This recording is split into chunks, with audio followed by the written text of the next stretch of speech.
सभी को नमस्कार है, सभी को अभिनंदन है। कैसे हैं सभी लोग? उम्मीद करते हैं सभी लोग अच्छे और जीवन का आनंद ले रहे हैं। भैया बात निकली है तो दूर तलक जाएगी। कैसा हो कि जब बच्चा पैदा होता है तो हम लोग उसको क्या बड़े प्यार से, बड़े दुलार से उसको तुतला के बोलना सिखाते हैं। अले बेटा खाना खा लो कहते हो, नमस्ते अंकल। और जब धीरे धीरे बच्चा तुतला के बोलता है तो हमें बड़ा अच्छा लगता है, बड़ा पुचकारते हैं, डांटते हैं, सब कुछ करते हैं। लेकिन धीरे धीरे वही बच्चा जब बड़ा हो जाता है तो उसका तुतला के बोलना हमें बड़ा नागवार गुजरता है कि ये क्यों तुतला के बोल रहा है। कुछ ऐसे ही हाल हैं अभी फिलहाल सेबी के, और कुछ ऐसे ही हाल हैं अभी फिलहाल भारत में ट्रेडर्स के। भारत के ट्रेडर्स बन गए हैं ऑप्शन के ट्रेडर्स, वो बच्चे जिनको पहले तो बहलाया गया, फुसलाया गया कि भैया तुतला के बोलो, ऑप्शन की ट्रेडिंग करो, और अभी फिलहाल उनके तुतला के बोलने पर लगाम लगाने की कोशिश की जा रही है। इसी बारे में बात करेंगे आज इस वीडियो में। लेकिन उससे पहले इन्वेस्टिंग डैडी चैनल को सब्सक्राइब कर लीजिए, बेल आइकॉन प्रेस कर दीजिए, क्योंकि ये इन्वेस्टिंग डैडी का एकमात्र ऐसा चैनल है जहां पर आपको ऑप्शन चेन को देख करके इंट्राडे में कैश, फ्यूचर, ऑप्शन सभी तरह की ट्रेडिंग्स को सिखाया जाता है। वो भी कोई हमारा कोर्स नहीं है, एब्सोल्युटली फ्री सिखाया जाता है। तो चलिए वीडियो में बात करने का प्रयास करता हूँ, बताने का प्रयास करता हूँ। पहली बात तो देखिए, बात ऐसी है कि अभी ऐसी कोई बात हुई नहीं है, लेकिन बहुत सारी बातें हो गई हैं। लोग ट्रेडर्स डर गए हैं कि ऐसा कुछ होने वाला है क्या, और होगा तो इसका क्या मतलब होगा। कई लोगों को तो मतलब ही नहीं समझ में आ रहा है कि 5 लाख रुपए को बढ़ा के 20 लाख रुपए किया जाएगा तो क्यों किया जाएगा, और उससे क्या होगा। ऐसा तो नहीं कि 20 लाख रुपए इन्वेस्टमेंट लगेगा ऑप्शन ट्रेडिंग में, कहीं आप भी तो ऐसा नहीं सोच रहे हैं। कई लोगों में ऐसा भ्रम फैलाया जा रहा है। कुछ मैंने तो देखा यूट्यूब पर, कोई लोग बोल रहे हैं कि एग्ज़ाम हो जाएगा, होगा तब फिर पास होंगे तो फिर आप ट्रेडिंग कर पाएंगे। तो ऐसे बहुत सारे तरह की बातें चल रही हैं। लेकिन मैं आपको पहले बात तो बता देता हूँ कि ये सब कुछ इतने जल्दी नहीं होने वाला है।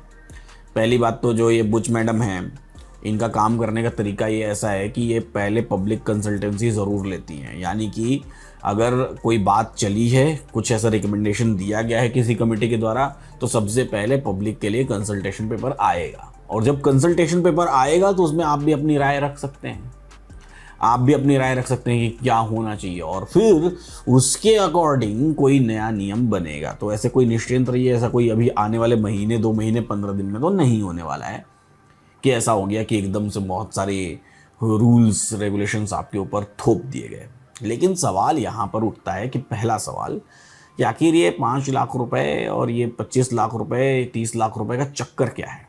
उन चक्करों के बारे में बताएंगे। एक और जानकारी जो है वो बहुत इंपॉर्टेंट है, इसके बारे में भी आपको बता देना चाहता हूँ, जो है टर्म इंश्योरेंस। टर्म इंश्योरेंस करवाना बेहद ज़रूरी चीज़ होती है। होता क्या है टर्म इंश्योरेंस, इसके बारे में थोड़ा सा मैं आपको इस वीडियो में बताना चाहूँगा। साथ ही साथ वो ऑप्शन के चक्करों के बारे में तो बात करेंगे ही। बेसिकली जब हम लोग इंश्योरेंस के डिफरेंट प्रोडक्ट्स होते हैं, इन्वेस्टमेंट के डिफरेंट प्रोडक्ट्स होते हैं, लेकिन टर्म इंश्योरेंस एक कोर ऐसा प्रोडक्ट होता है जहाँ पर अगर हमें कुछ हो जाए तो हमारी इनकम को रिप्लेस करने के लिए हमारी फैमिली को एक लमसम अमाउंट दिया जाता है अगर हम ये टर्म इंश्योरेंस करते हैं। तो टर्म इंश्योरेंस के बारे में मैं आपको थोड़ी बातें बता देता हूँ। ये जानना बहुत ज़रूरी है, हम सभी को जानना चाहिए, मैंडेटरी इन्फॉर्मेशन, इसलिए बता देता हूँ। बेसिकली टर्म इंश्योरेंस हमारी लाइफ में कैसा होता है कि अनसर्टेन तो है ही। तो अनसर्टेन है तो एक प्रीमियम पे करते हैं हम लोग, चाहे 5 ईयर्स के लिए, चाहे 10 ईयर्स के लिए, चाहे 15 ईयर्स के लिए। वो जैसी कंपनी है उसके अकॉर्डिंग आप पे कर सकते हैं। और 65 या फिर 70 या फिर 80 या अप टू होल लाइफ के लिए आप इंश्योर्ड हो जाते हैं। जब भी आपको कुछ होगा तो आपकी इनकम को रिप्लेस कर दिया जाएगा, यानी कि आपकी फैमिली को एक लमसम अमाउंट मिलेगा। अब पॉलिसी बाजार का फायदा क्या है? अगर आप पॉलिसी बाजार के थ्रू टर्म इंश्योरेंस लेते हैं तो आप 51 से ज़्यादा इंश्योरेंस के बीच में कंपेयर कर सकते हैं। Low premium with high sum insured ढूंढ सकते हैं। 2 करोड़ रुपए का प्लान 678 रुपये पर मंथ में भी आपको मिल सकता है। ऑनलाइन अगर आप ये प्रीमियम लेते हैं तो अप टू 10% का आपको डिस्काउंट मिल जाता है। 24/7 क्लेम सेटलमेंट का असिस्टेंस आपको मिलता है पॉलिसी बाजार की टीम के थ्रू। अप टू 80 ईयर्स का कवरेज मिल जाता है आपको टर्म इंश्योरेंस में। टर्म प्लान कवर करता है 59 क्रिटिकल इलनेस को भी। सिंस पॉलिसी बाजार एक ऑनलाइन प्लेटफॉर्म है तो ये हेल्प करता है आपका पहले तो पैसा बचाने में, कि आपका पैसा बचेगा।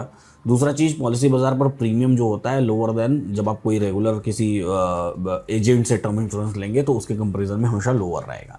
राइडर का ऑप्शन भी अवेलेबल होता है एक्स्ट्रा कवरेज के लिए। 1.5 लाख रुपए तक का, 1.5 लाख तक का टैक्स बेनिफिट भी मिलता है ATC के अंतर्गत। पॉलिसी बाजार का जो रिप्रेजेंटेटिव होते हैं वो अगर आप चाहेंगे तो आपके घर पर विजिट करके भी आपको इसके बारे में और डिटेल बता सकते हैं। अगर आप एनआरआई हैं तो आपको इंडिया में टर्म इंश्योरेंस इसलिए खरीदना चाहिए क्योंकि अदर कंट्रीज से आप कंपेयर करेंगे तो आपको 30 से 35% ज़्यादा डिस्काउंट में आपको इंडिया में टर्म इंश्योरेंस मिल जाएगा प्रीमियम्स पे करने पर। अभी भी जान लें कि टर्म इंश्योरेंस होता कितने तरह का है। एक तो होता है regular term insurance. Regular term insurance में क्या होता है, आप एक प्रीमियम पे करते हैं कुछ सालों तक, उसके एवज में आपको कोई रिटर्न नहीं मिलता है, ना ही कोई प्रीमियम की वापसी होती है, आपका एक लमसम डेथ पर एक लमसम अमाउंट आपको मिल जाता है। दूसरा होता है term insurance return of premium, TROP जिसको बोलते हैं। इसमें क्या होता है, इसमें आप जो प्रीमियम पे करते हैं और जब आपका ये पॉलिसी खत्म होता है, यानी कि जब टोटल टाइम खत्म होता है उस समय के बाद आपको आपका जो टोटल प्रीमियम होता है वो प्रीमियम रिटर्न कर दिया जाता है। जीएसटी रिटर्न नहीं होता है, याद रखिएगा। तो टर्म इंश्योरेंस में दोनों तरीके की पॉलिसीज अवेलेबल है। आप पॉलिसी बाजार की वेबसाइट पर जाइए, टर्म इंश्योरेंस से रिलेटेड डिफरेंट कंपनीज को देखिए, स्कीम से रिलेटेड डॉक्यूमेंट्स को पढ़िए और अकॉर्डिंगली आप इन्वेस्ट कर सकते हैं। डिस्क्रिप्शन बॉक्स में लिंक दी हुई है, आप वहाँ जा करके क्लिक करके वेबसाइट पर पहुँच सकते हैं। अब वापस आते हैं, हम लोग ऑप्शंस की बात करते हैं। अब मैं बात कर रहा था कि ये सब एकदम जल्दी में नहीं होने वाला है। एकदम जल्दी में नहीं होने वाला है, इसका मतलब क्या होता है? पहली बात तो जो 5 लाख रुपए प्रीमियम और 30 लाख रुपए प्रीमियम की बात की जा रही है, तो प्रीमियम कैसा होता है कि जैसे जब आप ऑप्शन का प्रीमियम खरीदते हैं या बेचते हैं तो आपका एक मार्जिन मनी लगता है, बेचने वाले को तो मार्जिन मनी लगता है। तो एक बात ऐसी हो रही है कि जो लोग नए खरीदेंगे उनको भी मार्जिन मनी लगनी चाहिए। जैसे कि अगर आप सपोज करिए कि कोई एक प्रीमियम है 30 रुपीज़ का और निफ्टी का लॉट साइज है 25, तो 25 मल्टीप्लाइड बाई 30 आपका 750 रुपये लगना है इन्वेस्टमेंट, अगर आप बायर हैं तो। लेकिन अगर आप राइटर हैं तो आपका इन्वेस्टमेंट क्या लगेगा? आपका इन्वेस्टमेंट कहीं ना कहीं लगभग 1,10,000 1,20,000 लगेगा। क्यों? क्योंकि एक्स्ट्रा पैसा आप वहाँ पर रख रहे हैं। 1,10,000 1,20,000 रुपये लगेगा। तो ऐसी बात हो रही है कि आगे चल के बायर के लिए भी ऐसी कोई कंडीशन आ सकती है।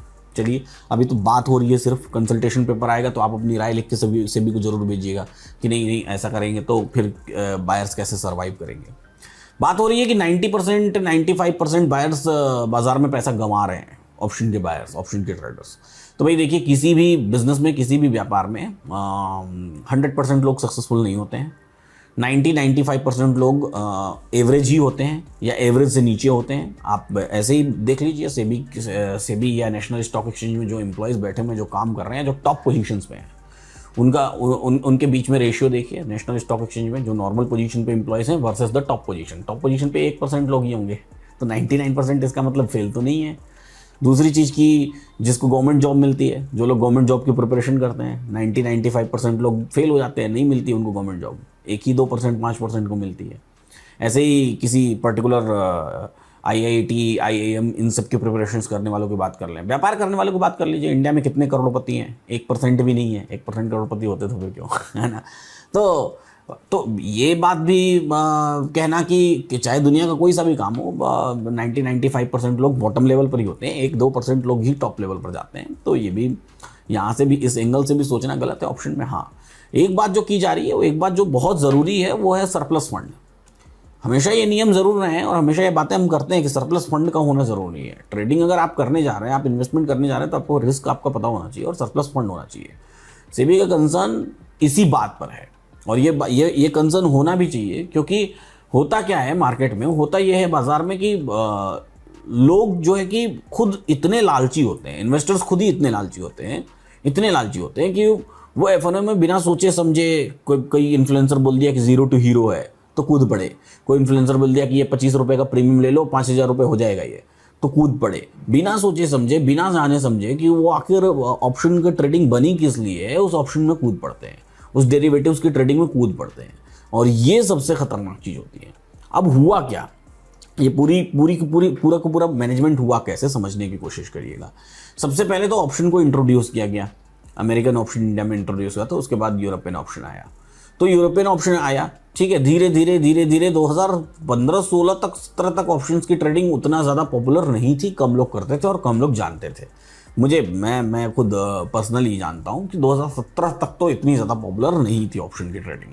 लोग फ्यूचर्स में ही ज़्यादा प्रेफर करते थे और कैश की ट्रेडिंग, मैं बता रहा हूँ, जो लोग हम और आप रिलेट कर सकते हैं, जो लोग 2017-18 के पहले ट्रेडिंग करते थे, कैश में दिन में 2 रुपया किसी पर्टिकुलर स्टॉक में मिल गया, 2.5 रुपये मिल गया, 3 रुपये मिल गया तो बहुत होता था और उतने में ही ट्रेडिंग होती थी और उसी तरीके से ब्रोकर्स भी काम करते थे। लेकिन जैसे ही ये जीरो डिस्काउंट ब्रोकरेज का कॉन्सेप्ट आया, कॉन्सेप्ट तो पहले से ही है, लेकिन डिस्काउंट ब्रोकर्स जैसे ही पॉपुलर होने शुरू हुए, साथ ही साथ ऑप्शन के बहुत सारे कॉन्ट्रैक्ट्स आने शुरू हो गए।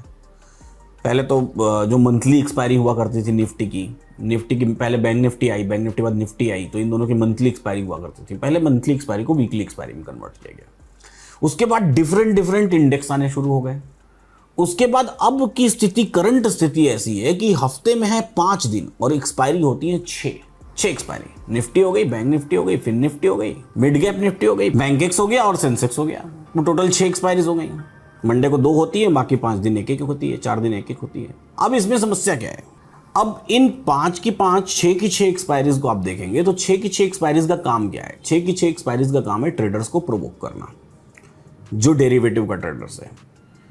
अब एक कॉन्सेप्ट को समझिएगा, जो 5 लाख रुपीस और 20 लाख रुपीस की बात की जा रही है। होता क्या है, आपने ध्यान दिया होगा, पहले निफ्टी का लॉट साइज 100 हुआ करता था, फिर 75 हुआ, फिर 50 हुआ, अब 25 हो गया। तो आखिर ये लॉट साइजेस कम क्यों होते हैं? लॉट साइजेस इसलिए कम होते हैं कि जब भी बाजार में वॉल्यूम क्रिएट होती है, तो इस वॉल्यूम के कारण आपको तो पता है कि इम्प्लॉयड वॉलेटिलिटी क्रिएट होती है। इम्प्लॉयड वॉलेटिलिटी के कारण क्या होता है, बाजार में जो हमारा टाइम वैल्यू है, उन टाइम वैल्यूज में इंक्रीमेंट होता है। अब सेबी का जो ये करंट नियम है, उस करंट नियम में कोई भी ऑप्शन का कॉन्ट्रैक्ट में 5 लाख रुपीज से ज्यादा का इन्वेस्टमेंट नहीं लगना चाहिए। तो उस हिसाब से लॉट साइजेस को वो कम कर देते हैं और इन्वेस्टमेंट को एडजस्ट कर लेते हैं। तो ये नियम सेबी ने शुरू में क्यों दिया? ताकि बहुत ज्यादा से ज्यादा ट्रेडर्स आकर के इन्वॉल्व हो पाए। इन्वॉल्व होंगे तो ऑब्वियस चीज है, उसमें सबका फायदा है। किसका फायदा है? ट्रेडर से तो लेना देना ही नहीं है। ट्रेडर तो पैसा पे कर रहा है, ट्रेडर तो कंज्यूमर है। आखिर फायदा किसका है? जब उस ट्रेडर से जुड़े सारे लोग, जो लोग उन ट्रांजेक्शंस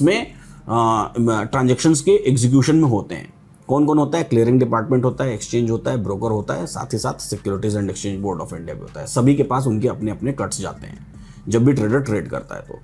तो जब ये कट्स जाते हैं तो ऑब्वियस चीज है कि जब वॉल्यूम्स बढ़ेगी तो सबकी प्रॉफिटेबिलिटी बढ़ेगी, सारी ही एंटिटीज की प्रॉफिटेबिलिटी बढ़ेगी। तो एक साथ क्या हुआ, बिना सोचे समझे, या तो कह ले बिना सोचे समझे, या तो कह ले सोच समझ के, अब जो कह लीजिए, जो अच्छा लगे वही समझ लीजिए।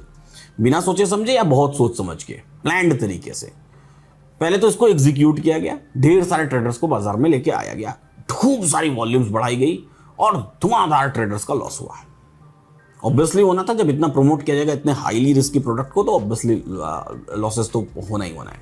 अब जब दिखा कि ये उथल पुथल मच गया, एकदम वॉल्यूम्स बढ़ गई, निफ्टी के भाव बढ़ने शुरू हो गए, सेंसेक्स के भाव बढ़ने शुरू हो गए और इम्प्लॉयड वॉलेटिलिटीज अपने चरम पर जानी शुरू हो गई, टाइम वैल्यूज इतनी हाई होनी शुरू हो गई, लॉट साइजेस घटते चले जा रहे हैं। 25 से घटा के कितना करेंगे भैया निफ्टी का लॉट साइज?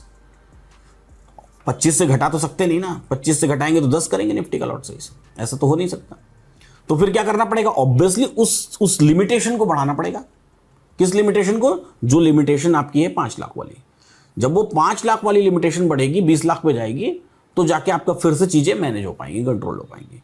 तो क्या इस बात से कोई ऑप्शन ट्रेडर को फर्क पड़ जाएगा? मेरे हिसाब से किसी ऑप्शन ट्रेडर के ऊपर कोई फर्क नहीं पड़ेगा। बहुत ज्यादा क्या होगा, जो प्रीमियम्स अभी आप परचेज कर पा रहे हैं, जिन प्रीमियम्स को आपको परचेज करने में, नॉर्मल प्रीमियम्स, एटीएम के आसपास के प्रीमियम्स को परचेज करने में आपके 2-2.5-3 हज़ार रुपए लगते हैं, तब हो सकता है आपके 10-12 हज़ार रुपए, 15 हज़ार रुपए लगे। इससे ज्यादा कुछ नहीं हो सकता, 4 गुना होगा, उससे ज्यादा कुछ नहीं हो सकता।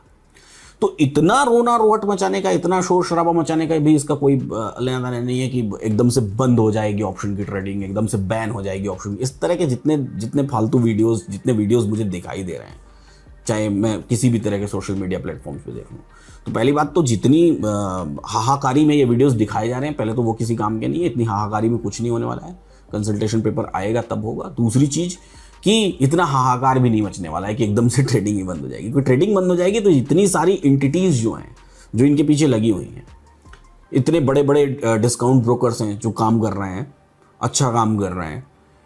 आप नेशनल स्टॉक एक्सचेंज को देख लीजिए, बॉम्बे स्टॉक एक्सचेंज को देख लीजिए, या फिर किसी भी क्लियरिंग डिपार्टमेंट जिनके पास भी ये अमाउंट जा रहा है, ऑल ऑफ सडन सबका टर्नओवर एकदम से कम हो जाएगा। तो ऐसा भी तो पॉसिबल नहीं है एकदम ड्रास्टिक टर्नओवर कम कर दे कोई भी रेगुलेटर आकर के, ये पॉसिबिलिटी नहीं है, ना के बराबर है। तो जो भी किया जाएगा वो बहुत सोच समझ के, बहुत ध्यान में रखते हुए किया जाएगा, और इन्वेस्टर के हित को भी ध्यान में रखते हुए किया जाएगा। आपका काम यहाँ से क्या है? आपका काम है स्पेसिफिक अपने जो रिस्क प्रोफाइलिंग है, उस रिस्क प्रोफाइलिंग के अकॉर्डिंग अपने इन्वेस्टमेंट्स को करिए। अगर आप ऑप्शन ट्रेडिंग करने के लायक है तो ऑप्शन ट्रेडिंग करिए, कैश फ्यूचर में करने के लायक है तो कैश फ्यूचर में करिए, लेकिन आपकी समझ होनी चाहिए आप जिस भी डायरेक्शन में, जिस भी सेगमेंट में ट्रेड कर रहे हैं।